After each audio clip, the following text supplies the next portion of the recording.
Tsvangirai stepping down.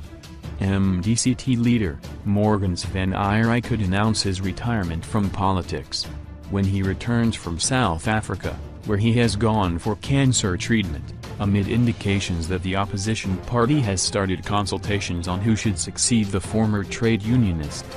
Tsvangirai yesterday issued a statement on handing over power to a younger generation, fueling speculation that his retirement was imminent.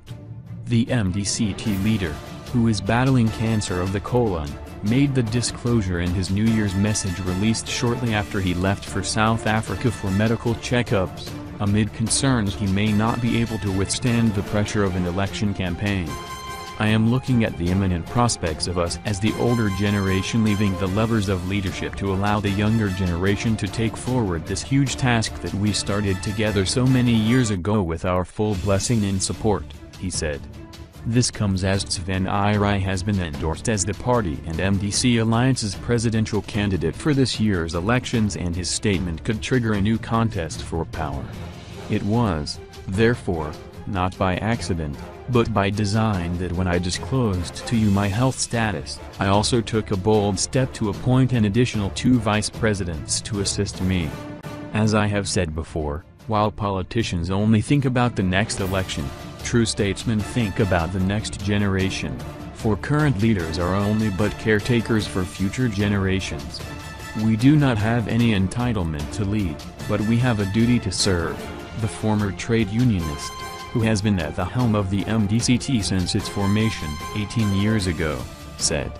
In June last year, Tsvangirai appointed Nelson Chamisa and Elias Mudzuri as his deputies to join Ferguson coup as vice presidents. "We ought to leave a lasting legacy, where the baton can be changed peacefully, in a tranquil and cordial atmosphere of unity and togetherness.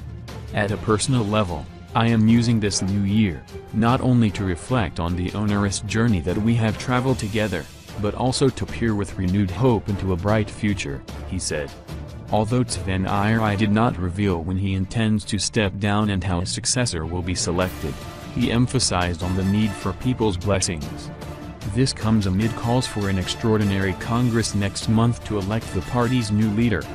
"We must recognize the imperative that new hands, with the full blessing of the people, must take this struggle and this country forward with the destination remaining the same, a society that prides itself for not leaving anyone behind in their pursuit of freedom, prosperity and happiness. That is the only lasting legacy and precedence that we must leave to future generations," he said, adding he was in the middle of writing a book on his long and torturous journey from his days in trade unionism to opposition politics. Last week, President Emmerson Mnangagwa visited Tsvangirai at his residence in Harare, and pictures of the frail-looking MDC-T leader went viral on social media platforms, triggering debate on whether he had the stamina to continue in active politics and contest in this year's elections.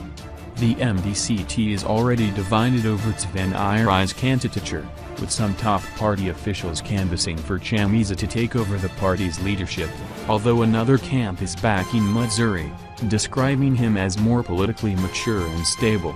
Party supporters, particularly in Matabeland and Midlands provinces, are pushing for Cook to succeed Tsvangirai, as she is the only popularly elected MDC-T vice president. Turning to elections, Tsvangirai urged his supporters not to be blinded by former President Robert Mugabe's ouster, claiming the journey to rebuild Zimbabwe was still long.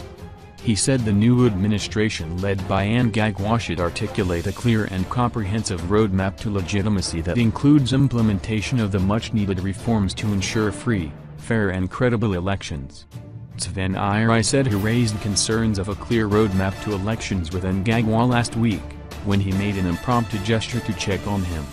He described Mnangagwa's visit to his residence as the beginning of politics of tolerance in Zimbabwe.